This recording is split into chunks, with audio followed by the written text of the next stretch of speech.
Hey everybody, it's Erty here. Welcome to the channel. Today we're going to be talking about tanking and how to win games as a tank essentially. So we'll be talking about positioning, so that's going to include how to use natural cover, how to keep line of sight with your healers, how to hold space, how to play around the cart, things like that. And then we're going to go into some more specific examples of how to play like more of a shield style tank, like a range tank, like Strange or Magneto, and how to play someone like Thor or Venom who's more ducking in and out, or a bit more of like a dive tank, you could say, or a damage heavy tank. So we'll be talking about all that today. First thing I'm going to start with is actually a paint video. So it's going to go for about 5 minutes. If you don't like the paint explanations, you can skip ahead to the actual gameplay, which will be after that.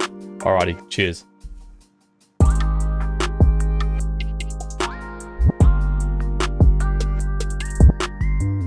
Okay, so before we jump into the gameplay, let's look at a little paint piece of art over here and see what we can talk about. We're going to talk about natural cover, healer line of sight, and taking up space.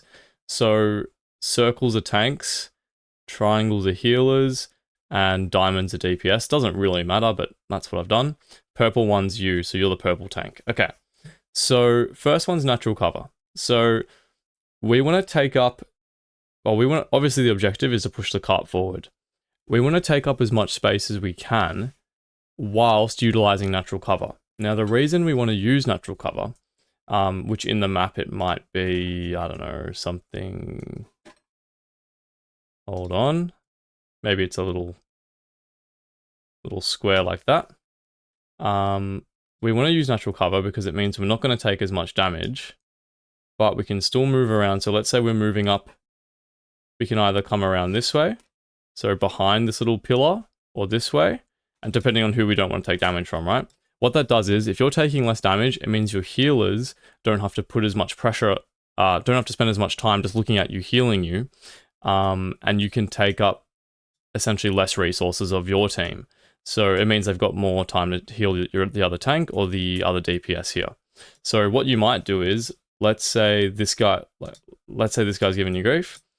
You might want to push this way if you feel it's safer, but typically you might even go this way and bully this DPS out of the way, and then you might continue heading around, and that will give you access to their team.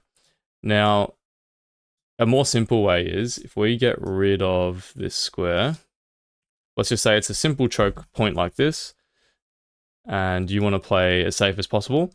Let's say the biggest threat is coming from this side, you're not too concerned about this DPS, you would just hug this wall. So by hugging this wall, you've cut off the vision from these three characters. Only the 2 tanks and the 1 DPS can see you now. So that's natural cover, essentially. Essentially, you're just blocking the line of sight of the enemies to the point where you take less damage. So natural cover is super important as a tank. Like, if you're just swinging out and you're pushing into this space, you can see now you've got no cover. Everyone can shoot you. But it's not the end of the world, because your healers can still see you, or at least one of them can, right? Now, where we run into real issues is if we're super aggressive in taking up space, but we're not thinking about where our healers are. If we're pushing into their, let's just say we're playing a super aggressive tank, I don't know, Thor or something, and we're trying to push into their backline. In this position, we're screwed, because the cart's still here, your other tank's still here, your DPS haven't made any move, and your healers are lagging behind. So obviously, from this point of view, the healers can't see you, and you're on your own. So what would make pushing up into that position good is that if your healers had been pushing up with you and they had line of sight of you, and then your other tank might get a bit messy, but yeah, say your other tank's supporting you up here, and maybe your DPS flanked. They probably wouldn't both flank, but let's just say they did. And now you're in a safer position to push up. But if I just take everyone back to where they were, this position is an easy way to die. So don't push up without your team, and try not to break line of sight with your healers. So let's say you are playing Thor, or I don't know, Venom or something, and you actually wanted to take an off angle as a tank. That's fine, because you're going to come in and disrupt their backline. But again, we need to be aware where our healers are. If this healer is playing, instead of further up in the cart, if they're playing further back, like this, they can actually still see most of your team, and they can still see you. So now you're in a much safer position, just based off where your healer is. So you need to be aware of that at all times. Can your healers see you? Because otherwise you're probably just going to get bursted down. Not as bad as a DPS, but still as a tank. Like if you're playing a low mobility tank, you really need to think about where your healers are. Now the third thing we're going to chat about on the paint, just quickly before we go into the gameplay, is taking up space. So let's say the cart's there, but both the tanks are playing down here. Now, what does that mean? That means your whole team is only occupying this little area, and their tanks are now able to cap your point, which means it's not going to move if they sit on it for a while. You know, the little bar goes around and it turns red. That means this cart's not moving anywhere, which is the whole point of the game, is to move the cart. They can now push forward like that, and it gives, you know, these guys space to move around however they want, you know, and start pushing you back. So it's really important as a tank to sort of hold the space or maintain the space and do your best to push the enemy team back. So if your team's winning and it's an even fight, you're always trying to walk forward. Hold on. Like that. You're always trying to walk forward so you can A, keep the cart moving, and B, push the enemy team back. So that's really the whole thing as a tank is, you know, you're like the spearhead of the spear that is your team. So you're the one that's pushing forward and sort of breaking through the enemy lines. Doesn't mean you're running straight into them and dying, but you're slowly pushing everything forward along with your team. So then that gives your team space to move up, you know. If you're a tank player and you start engaging in a fight here, that means one of your DPS can sort of flank around and start doing damage from this angle. Or they might want to say they can take high ground. They might take high ground adjacent to you and then start doing damage from there. So it's all about creating opportunities. So yeah, that's essentially what a quick little tutorial just through paint. But now we're going to look at these concepts in actual games. And then, like I said before, we'll break it down into shield tanks and dive tanks just to keep it simple. And we'll see how they might serve different functions within a game. Okay, so let's watch some gameplay. This is Boga. He's a tank player in high elo and also a streamer. So we're gonna watch him play some Strange and just see what he does essentially.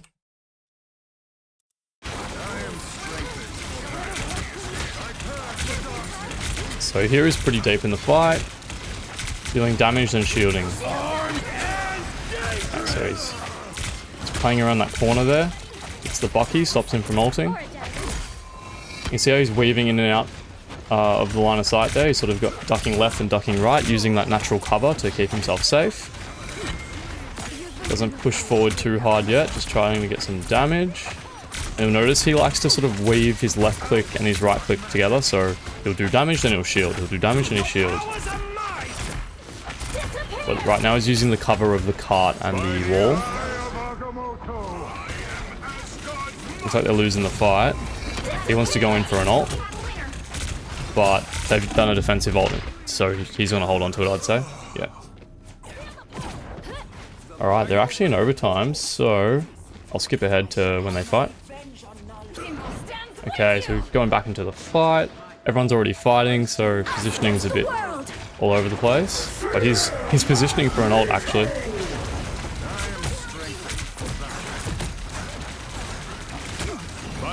There we go.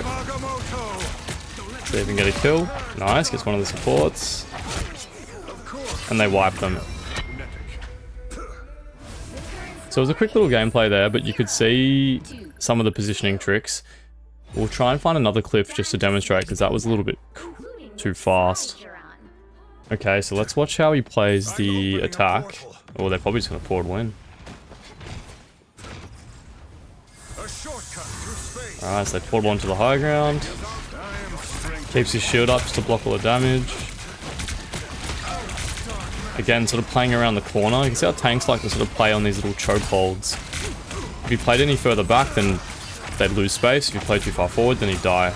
So he's just playing right on the cusp of where he can do damage and where he can be safe at the same time, and in the line of sight of his healers. So he's gone right into it because his Cloak and Dagger used ult, so he's gone right into the thick of it because he knows he's safe. And that's his way of taking up space, right? The Cloak and Dagger used ult, so it made him safe, which means he can walk forward and take space. And they just end up winning the fight through playing it better and playing nice and coordinated. Alright, we'll skip to another fight. Okay, so this corridor here. So you can see he's hugging the right side. If he swung left before his team got there, it wouldn't be safe. But you can see he's not committing too hard yet. His team's taking a lot of damage. He holds the shield up for them. So it's left click, hold the shield. I think he's going to go for an ult here. He's trying to go for a sneaky ult, I think. Not quite. But he comes back. Let's see if we can get any picks with it. Bit hard through the defensive ult there. And so you've lost a few people, so obviously we're going to fall back, right? We don't have to completely stop fighting, but we need to fall back so we don't die. And we might still die here, we'll see. Yeah, really losing that corner. So he uses that corner just to cut out their line of sight. Really hugging that right side, and his healer has a vision of him as well.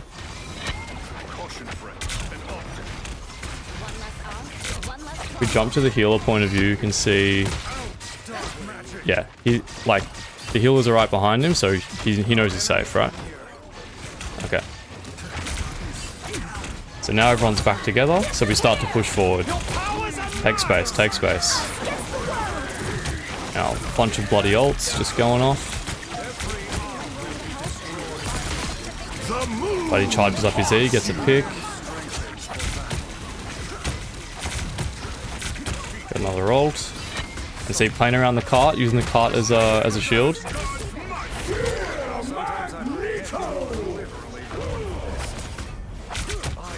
Alright, and I think they're up numbers now, so they can just keep pushing forward, keep taking space.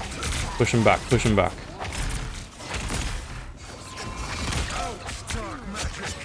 Nice. And then they cap the point. See how they play the rest of it. So he knows that they're still up numbers, they're down in Doctor Strange, so he just keeps pushing forward. Just keep taking space. Look, he's not even holding his shield up because he knows both healers looking at him. He's just running forward. Pushing them as far back as he can. Because now they can hold them at this choke point here. So for his team, if I quickly pause it actually. For his team, if I go into... Okay, so I'm in free cam now. Let me get rid of that. So we can see that he pushed forward really aggressively there, right? He was just walking forward. What he's done is, he's trying to push them into this little chokehold. So, because he knows if they're in this little chokehold and they can't leave it, then their team has all the space to work with. They can take up here. They can go around where Necros is, going around there. They can take all this space up and pretty much just focus fire. If you imagine a lot of arrows going jung, jung, jung, going into this chokehold, and it really just keeps the team back whilst the healers sort of push the cart. So he's buying time and buying space. Really, really nice play from him. Let's see how they actually use that space. Alrighty, so hugging the wall, like usual, using the natural cover. He's pushing forward a bit, testing the waters. They've used a few ults getting used, but he still kills someone through it. Now he's got to get out, so he uses mobility to get out. Uses the shield from time to time. Again, doesn't just AFK with the shield up. He only uses it when he needs it, okay? Your health can be healed, your shield can't, so think of it like that. When you're low health, pop your shield, and then you can get healed up. But you don't just want your shield to be broken from the start. It's more of a backup health. Think of it as like a backup health bar. Alrighty, again, he's pushed forward, he's taking space. If he gets a kill here, awesome. That just creates even more space. He's probably going to wrap around now and just keep pushing them back, doing damage. Bang, they win the game. Easy. So that's how you play a shield tank like that. Let's look at a dive tank next. Alrighty, getting into a Venom gameplay from Boga. This is obviously a different playstyle to the Strange. It's more of a dive tank. Now, with Venom, his whole thing is get in, disrupt the enemy team, specifically usually the backline, use your cooldowns, get out. Now, what that does is it creates space, like we're always talking about space. It creates space for his team to move forward and make an aggressive play. And what we'll do is I haven't watched this video yet, but once we do, we'll find a point where that happens, and then we'll go bird's eye view, and I'll show you guys how that all works. All right, so let's do it. So it's just he just gets value in a different way. Got it. Alrighty, let's see what he does. So the thing with Venom is, don't swing in and dive. Always take up a high ground, just run up. And then that way you can swing out for safety.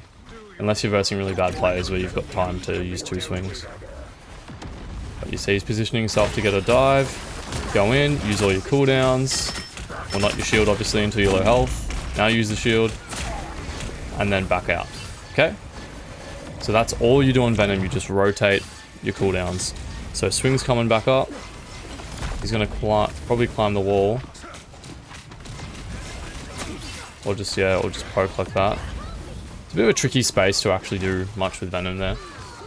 I feel like he's better in open spaces. But you see, his team got a couple kills, so he's like, I'm gonna walk forward and I'm safe, I can do damage. Nothing too fancy there, but let's see. Now that there's no portal, it'll play a bit better. Weird crosshair as well, very weird crosshair. Okay, so he's just waiting up there. He's not overcommitting, he's waiting for the enemies to walk up, right? We've already lost the first tank, which is not great. But you see he's waiting for the squishies to walk forward, bang. So he's disrupting them, Spider-Man can follow up. Use the shield when you're low. And yeah, they pretty much force some ults. Couple ults actually. And pretty much winning that fight. What we'll do is, let's go back. Actually, sorry, we'll keep watching it and then we'll go back. Playing around the corner, waiting for his cooldowns, getting healed. Alright, let's just quickly go back and look at the effect of that. Okay, so, bird's eye view. Boga's here. They're actually down, they're down their Magneto. So you got Boga. You got a Moon Knight just getting chased by a Thor in the front line. Super weird. And then you've got both healers up on the high ground and Spider-Man, that might be him there. He's around somewhere. Okay. So what he's going to do is, let's let it play. He's going to wait for the squishies to come around. Jump in. Okay, so now that he's jumped in, sorry, I know it's paused, it's a bit ugly. Oh, there we go. All right. He's jumped in. He's disrupted these 3, even 4 characters. They're all looking at him, right? That means Thor is not getting any help right now. So Moon Knight and the 2 healers can focus their efforts on A, damaging this Thor, and B, well, they don't even need to worry about keeping Boga alive because he has shield, right? So he doesn't even need any help. So really all they need to do is just kill this Thor. But I think what ends up happening is Spider-Man will swing in and they'll make a play on the backline here. But you can see that this Thor is pretty much helpless right now because his whole team is just getting attacked by Venom. So let's see how it plays out. Bang, bang, bang. So Thor can't do anything. His team's dying behind him. They force the Mantis ult. They force a Cloak and Dagger ult. Just with that one play. And you can see Thor's had to move back. He had to stop taking that space because of the disruption that happened in the backline. And then they end up dying. Right? Then he goes and just rinse and repeat. Disrupt the backline. Look how far forward his team's moved now. So you can see, just give it a sec. Yep. His healers are up there. Everyone was pushed all the way back, playing really safe. He made that play, and look at where everyone is now. 1, 2, 3, 4, 5. Everyone is back. Oh, and even the other tank came back, I think, with a strange portal, perhaps. But they're all back, and they're playing that chokehold again. So they've been able to take all that space back from the enemy team, right? So that's essentially how the dive tanks work. Okay, so that sort of concludes the 2 gameplays I wanted to show you guys. Hope you learned something. To summarize, we were talking about playing around corners, so using natural cover, keeping in line of sight of your healers. So if they were my healers, I wouldn't run away from them so they couldn't heal me, unless I knew that I was really, really going to win.